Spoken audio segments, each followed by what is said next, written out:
Hello YouTube, I'm Efring225 and today I have a very strange video for you all. I've never really done this kind of thing before. We are going to make a Paper Mario partner tier list. Now, that probably sounds really random, but let me explain. So, recently I replayed Paper Mario 64 and Paper Mario the Thousand Year Door to remind myself why these were such excellent games for their time and still hold up today in my opinion. And it just so happens that the 35th anniversary of Mario is upon us, so I wanted to make a Mario video, but I didn't know what kind of Mario video to make, so I naturally thought, okay, Paper Mario partner tier list, let's see if there's a tier list maker for this. And it just so happens that there was, in fact, a Paper Mario tier list maker on tiermaker.com, and I will link to it in the description. I don't know who made it, but you have my thanks, saved me the trouble of creating it myself. So, let's get started. First, I want to say what the tiers are all about, because I have a very thorough definition of what each tier means. They go from D to C to B to A to S. D basically means that the partner is completely useless and you should never use them. Like, that's basically it. C is for partners who have some situations where they would be useful, but are not like immediately useful in any given situation. B is for the average partners. These are useful some of the time and in certain situations, but not all the time, not very often. A is for partners who are useful in all but a small handful of situations, and S tier is for those partners who are so good that they are good no matter what. You can always select them and expect results. Now, all of the partners from 64 and Thousand Year Door are here, and to be honest, all partners in both games have their uses at some point during the adventures, but the tiers are basically going to tell us like how often they are useful and when. And the thing is, there's a huge difference between Paper Mario's partners and Thousand Year Door's partners, because in Thousand Year Door you can equip badges to power them up, and they also have their own hit points, so they can also be damage tanks. We're going to take that into account. Like, even though the two games are very different, they're all going to be in the same tier list, and we're all going to judge them based on what they can do in their specific games. So, with all of that out of the way, let's get started with the first partner from Paper Mario 64, Goombario. And unfortunately, we're not really starting off with a bang. Goombario is, I would say, very useful for a new player, because tattling can reveal some important information about enemies, and it also reveals their hit point meters. But for us players who have played very often, and you know, even people with an internet connection, they can look up all of the enemy info online, and even if they don't want to, tattling still takes up a turn, and yeah, you can use the peekaboo badge to get a look at the enemy health meters anyways. If you give Goombario a super block, he will get charge, which is only really any good if the enemy has defense, because like 2 damage from a regular hit bonk versus 6 damage from a charged hit bonk, a head bonk. I can't say head bonk apparently. If you give him the second super block, then he will get multi-bonk, which is actually a pretty good move, especially if you use charge beforehand. Multi-bonk, for those who don't know, is the same as the power bounce badge. It's very powerful if you power up Goombario's attack power beforehand, and charge lets you do that. Unfortunately, you have to wait until you have the Ultra Stone to get multi-bonk, because it's an ultra rank move. And you also have to spend a second super block on him, and you also have to deal with the timing of multi-bonk and the fact that there's actually a mechanic in the games where you will more or less randomly, depending on the opponent, be randomly stopped during your multi-bonk, because they didn't want to let you multi-bonk forever, so they have this thing where they randomly stop you after like the X amount of moves, X being a variable depending on the enemy. So I would put Goombario in C, and that's because sometimes multi-bonk is the way to go, but not always. And tattling, I don't really have a use for it, because well, at least in Paper Mario 64, they don't have a tattle log, so tattling isn't really useful unless you want to permanently know a regular enemy's hit point values. So yeah, Goombario, not quite there, I would say. And, well, he's better than Kooper, at least. Kooper is worse than Goombario, in my opinion, and that's going to probably look very weird. But the thing is, Cooper just gets, you know, he just gets obsoleted in, like, the same chapter you get him by the second party member you get in that chapter, that being Bombat. Cooper's abilities are to hit all ground enemies with a single attack, which is, well, it could be useful if Fire Flowers didn't exist, for one thing. And if you give him a super block, he gets the ability to inflict dizzy status on all ground enemies, and that's not quite any good, honestly, because it's not guaranteed, and it doesn't work on anything either. And if you give him another super block, he gets Fire Shell, which, you know, there are, like, if you spend the super blocks on Bombat, then you just basically get the same thing but better. So, unfortunately, you got obsoleted in the very chapter you joined in, Cooper. Sorry. But hey, let's talk about the partner that I'm alluding to, Bombat. Bombat is really, really good. She has the ability to explode on enemies, of course. The bomb ability is very powerful if you are good at button mashing for its input command. And you can actually get a free, fully powered bomb if you hit an enemy with a first strike using that bomb ability of hers. And there are plenty of enemies that this works on, and even a few that it's impractical to hit them with it, but hey, you might as well go ahead and use it anyways. The first super block is not that far behind her join time, so it's in the oasis in the desert, and you're probably going to go there anyways, even if you've never played the game before. So you are able to unlock her ability to bomb all enemies on the ground at once, which is more powerful than Cooper's version, but you do have to be able to button mash very well in order to be able to use it. And yeah, it just basically beats Cooper in all things, and the only weakness of this is that Bombat can't hit any aerial enemies until you give her the second super block, and you can do this immediately after getting the Ultra Stone, and that unlocks the Mega Bomb ability, which will hit all enemies on the screen for a hefty amount of damage. That, both the Power Bomb, I think it's called, and the Mega Bomb are very, very good for cleaning out entire waves of enemies at once, and I should also mention that the way I played these games is that I never increased my maximum health unless I had to.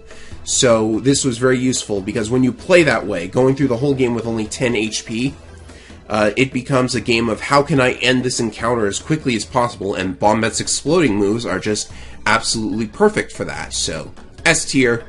I can't really think of a situation where she's not useful, unless it's like, maybe there's only one enemy and it's in the air, so you actually want to pick somebody else. There are other partners that you would select, but just for Mega Bomb and Power Bomb, I keep forgetting what they're called because I don't pay attention to that. But yeah, just for that, I think S tier is appropriate for Bombat. Moving on to Parakarry, I see that the tier list decided to include his sprite from his cameo in Thousand Year Door. Although that Cooper sprite doesn't look like Paper Mario artwork, so I don't know what's up with that. Maybe it's unused. I know there were some unused things in Thousand Year Door. But getting back on topic, Parakarry is very good when you get him. He has Shell Shot, which will hit any enemy, even the aerial ones, for a lot of damage. I think 5 or 6. And Skydive is basically the same thing, but less powerful.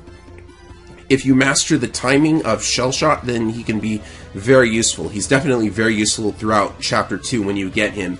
And he stays useful throughout the rest of the game as well. Well, actually, up until you get Watt, because when you get Watt, suddenly you've got somebody that can attack aerial enemies and do a lot of other stuff as well. If you give Parakarry a super block, he gets Airlift, which will eject an enemy from the battle, I think without giving you star points. I've never really used it. I don't think it's that useful, because it seems like it would be hard to use, and you can't touch spiked enemies with it either. If you give him a second super block, he does get something useful. It's Air Raid, which attacks all enemies on the screen for 6 damage if you get the input perfectly. Which is kind of okay, but Bombat still has Mega Bombs, so like Parakarry's not as good as Bombat if you want to clear all enemies off the screen.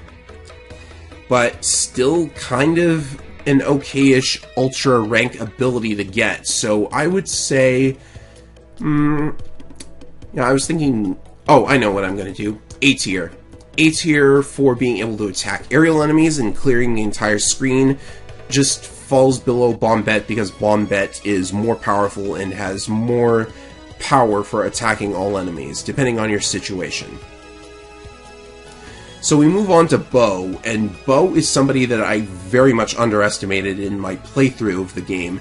There are enemies and bosses that you really want to use her against because Out of Sight, which makes you invincible for one turn, is very helpful for avoiding certain attacks. Like, there are bosses that I used it on plenty enough. But the problem I had with Out of Sight is that it takes up 2 of Bo's turns instead of just 1, because if it took up only 1 turn, then you could use it over and over, so they had to make it take up 2 turns, and I thought that was annoying because you could just spend those 2 turns on another partner doing even more damage and then not having to use it at all. But I also recently looked up Strider 7X's level 1 playthrough of Paper Mario, and if you haven't seen that, it's a real treat. It has lots and lots of uses of Out of Sight, so I think I'm going to bump Bo up a rank from what I would have given her, which is C. As for her other abilities, giving her a super block gives her Spook, which just ejects all enemies if you get the timing right, and if you get lucky. Not really that useful. You should just blow them up with Bombat anyways if that's the route you're going to go. And both her smack ability and the fan smack ability she gets at Ultra rank are not that good. They do, respectively, 1 damage and 2 damage 5 times. So if the enemy has defense, then this is not a good move to try and use on them. So yeah, Bo is going to get B rank because Out of Sight has its uses, but unfortunately her damage is not where I would like it to be. So moving on to Watt, who you get in Chapter 4. Watt is a very, very good party member. Her basic attack avoids defense entirely, so when you first get her, she will be doing 3 damage, and it ignores enemy defense, which is good because the boss of that chapter has a pretty high defense, or at least he plays defensively. So that's very good. And she also has a paralysis ability. If you get lucky with this and the enemy is vulnerable, it's very useful. Like, I think I've been underselling status effects in Paper Mario. They're actually really nice to have when you need them. And if you give Watt a super block, she will get Turbo Charge, which powers up Mario for 4 turns, if you get the timing right, of course. And so that's very good. A support ability is always very nice. And if you give her a second super block, she will get the ability to paralyze all enemies on the screen, which, yeah, again, I want to say you should just blow them up with Bombat, but it can still be helpful. Like, if you are planning on taking on the anti-guy unit in Bowser's Castle, that's something you should use, because they are vulnerable to paralysis. Even if you're taking on the regular anti-guy, you should think about waiting until you have Watt in order to take him on. Or just bribe him with a lemon candy. Actually, don't do that, because then you don't get star points. So yeah, being able to ignore defense, being able to power up Mario, and having a nice paralysis ability, S rank. Left or right doesn't really matter for this tier list, because then I'd be here all day. Moving on to Sushi. Sushi, I think I overestimated her in my playthrough. I don't really know for sure. Again, she is very useful in the chapter you get her, because you're about to take down a bunch of fire enemies, and Sushi's abilities are all water-based. Squirt can do more damage than Watt's Electro Dash if the enemy has 0 defense, but if the enemy does have defense, then you should just use Watt's Electro Dash instead of Squirt. Sushi, if given a super block, gains the ability to power up Mario's defense, which I used a lot because, again, I was on a 10 HP playthrough, so I thought that was very helpful and effective. And if you given a second super block, she gets Tidal Wave, which I have a few words about Tidal Wave. It attacks all enemies on the screen, however the input is very, very difficult. But if you master this input, i.e. you use a TAS, I guess, it can do like upwards of 12 to 14 damage to all enemies, which actually surpasses Bombat. Problem is, the input is, again, very difficult, and if you get too good with it, it can crash the game. Or cause other problems. Like, look up Strider 7X's videos, again. I've been watching a lot of him throughout my playthroughs, in case you couldn't tell. But still, Squirt, Water Block, and you know, Tidal Wave is at least a nice emergency screen clearing attack, so I'm gonna say B. Should I say A or B? Because, you know, Watt still ignores defense and doesn't spend FP on her Electro Dash attack, so I'm gonna say B. B, just because the Tidal Wave inputs are just that difficult. And now we have Lucky Lester, who lives up to his name. I'm spoiling the rank immediately. D tier, he's absolutely useless. He just does no damage when you get him. Like, I know he's given a screen clearing attack right away because you're supposed to use it against Huff and Puff, but like, it does only 2 damage, and if you have Mega Bomb by this point, that does so much more. Even Air Raid is better. So yeah, if you give him a super block, he gets Cloud 9, which raises your evasion. Might help if you're playing the Danger Mario strategy, but I don't really use it that much. It's too RNG for me in a game that otherwise has no RNG. And what does he even get at Ultra Rank? I completely forgot. I don't really think I would spend the super blocks on him to even find out what that is. So whatever. We're moving on to the 1000-Year Door characters, and this is going to be interesting because, as I mentioned, you can power up partners with badges now, and our first partner for 1000-Year Door is Goombella, who surprised me with how helpful she was. Like, again, a new player is going to use her because you want to tattle on enemies, and you actually want to tattle on enemies anyways if you're planning on completing the tattle log. So, in addition to that, head bonking is actually very good now because you can equip badges that power up your partners, and that can make Goombella's head bonk even more powerful than Mario's jump at certain points during the game. And now she gets multi-bonk at super rank, unlike Goombario, who needed to wait until ultra rank. So you can start with the multi-bonk strats even before getting the Ultra Stone, which happens at a similar point as in the original Paper Mario, like Chapter 5 or something. So yeah, multi-bonk and tattling. And she also, at Ultra Rank, gets a move called Rally Wink, which gives Mario an extra turn. I never actually used it because I don't think giving up your partner's turn in order to give Mario an extra turn is all that much worth it. But if that does come up in a certain spot, then I guess it is helpful. Oh, I also forgot to mention that there is a very good star power for Mario that increases the attack power of your partners, and depending on how well the ability goes, like if you get the input correct and get a little bit of luck, I've seen that ability grant +4 to both Mario and his partner, so that is just amazing for multi-bonking. Goombella, A rank. Only because I think there are some S-rank partners that are more reliable, because you still have all of the issues with multi-bonk involving like randomly getting capped on how many hits you can do. So yeah, there's that. Next up we have Koops. A lot more useful than Cooper, let me say, mostly because he doesn't get obsoleted in the very chapter he joins you in. So Koops starts with the same abilities as Cooper, which is actually a pretty huge boon because Chapter 1 is very much tailor-made for Koops.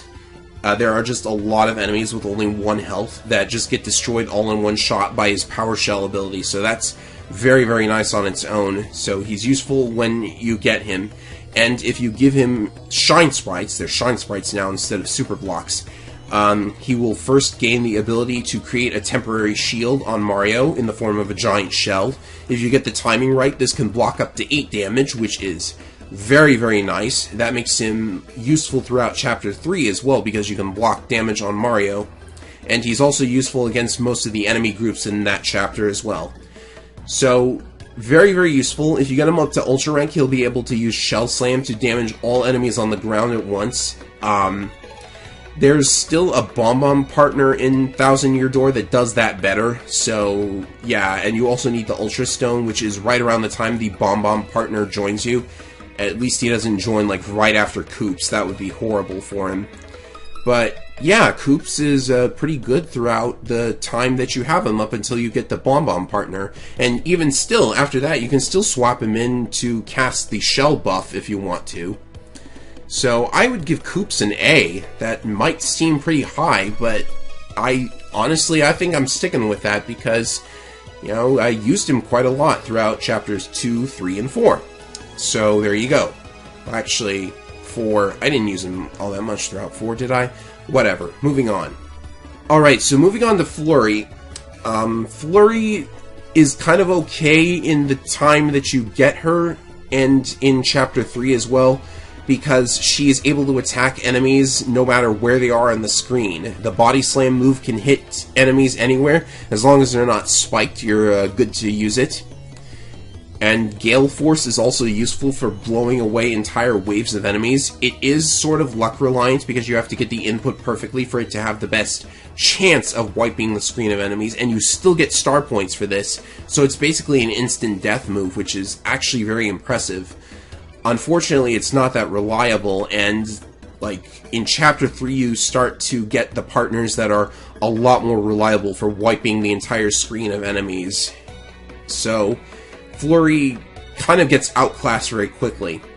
If you give her Shine Sprites, she gets a move that allows her to drain enemy health, which would be nice if it went to Mario instead of her. Flurry's got a nice big pool of hit points to work with, so that's also a plus in her favor, but I just feel that she gets outclassed way too early.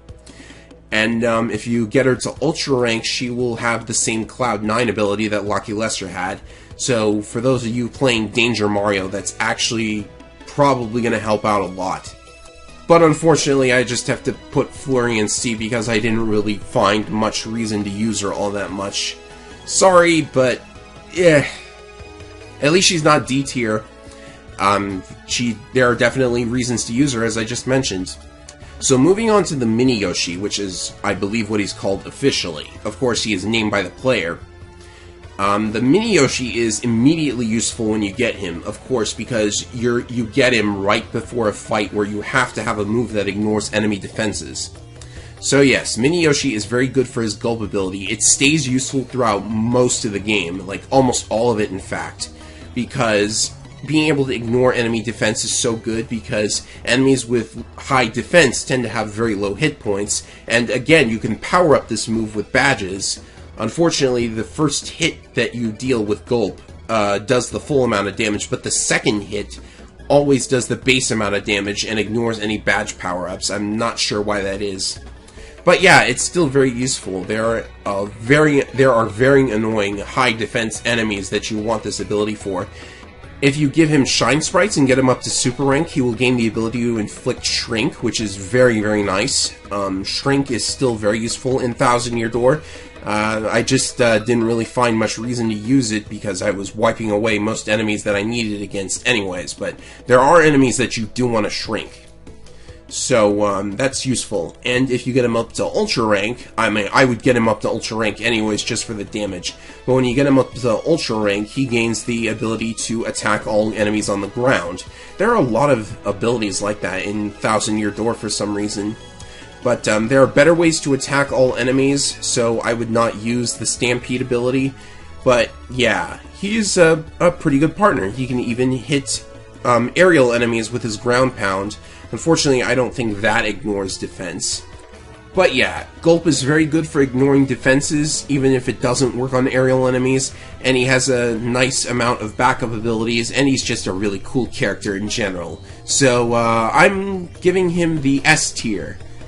Maybe that might be too high, maybe he's better off in A, but yeah, I just used him so often, and he was just so good to me.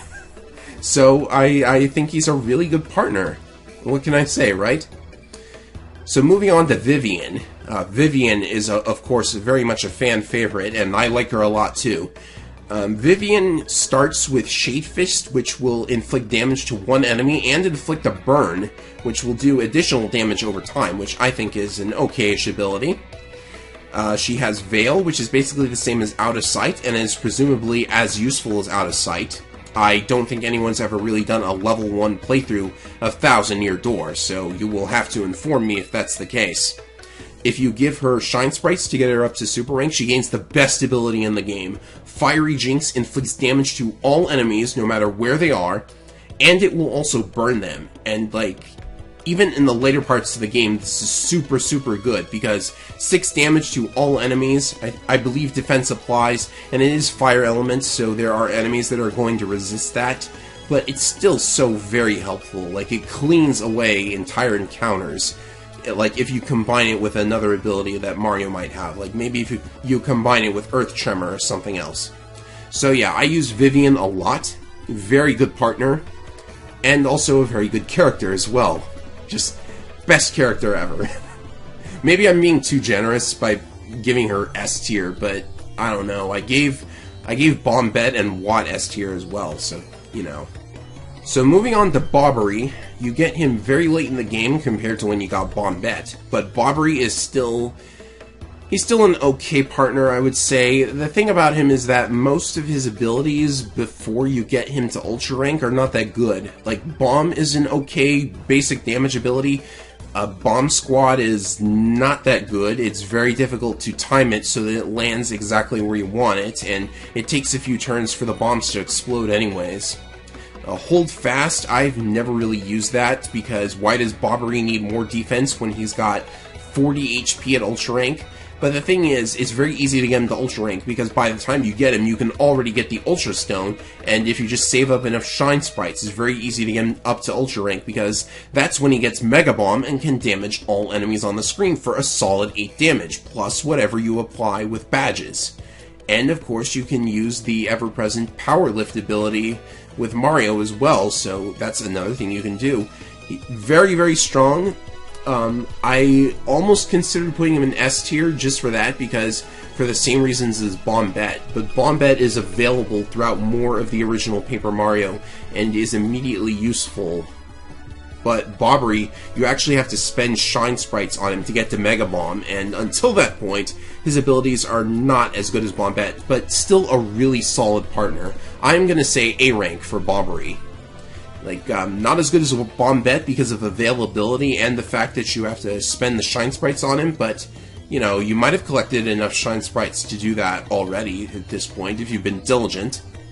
So yeah, that's Bobbery in A rank, and unfortunately we have only one partner left to talk about. I'm so sorry, I have to do this. Mrs. Mouse, D rank. I'm so sorry. I mean, it's just, you'd think that she would be more immediately helpful, considering that she is actually the first optional party member. You have to complete a side quest to get to her, and it's only available in, what, Chapter 4? I think it's either 4 or 5. But the side quest in question sends you back to Hooktail Castle for what felt like the 4th time if you were doing all of the side quests, because they like sending you back to Hooktail Castle for some reason. And she's just not immediately all that good. Her thing is that she seeks out hidden items on the map, which is actually pretty good if you've never played the game before or don't have a guide to tell you where all the item locations are, because they still do that thing where they hide the star pieces under the ground. But that's an out-of-battle ability. In battle, the basic attack is just, I didn't see the use of it. It didn't really do all that much damage for me, and it's useless against enemies with defense, like with Bo. She can steal items, but I've never once gotten a successful steal. I don't know what I'm doing wrong. Maybe it's not 100% steal. Actually, I do think she has a healing move, which might be useful if you've run out of items, but then again, there are so many other ways to heal as well. Like, you might as well use up Mario's turn to heal, and just switch to another partner and do more damage with them. Like, I don't really know what the point of Mrs. Mouse was. I mean, I like her character. I like the idea of her character. A thief who steals for the good of, well, herself, but you know. And she's also pretty good looking, and I like the detail with her tail being in the shape of a heart. That was actually very interesting as far as character designs go. So yeah, that's the Paper Mario Partner tier list. A very weird thing for me to make, but I decided to go ahead and make it, because I was thinking about this for some reason after replaying Thousand Year Door. So there you go. Discuss away in the comments if you wish, and I'll see you for whatever video comes up next. Later!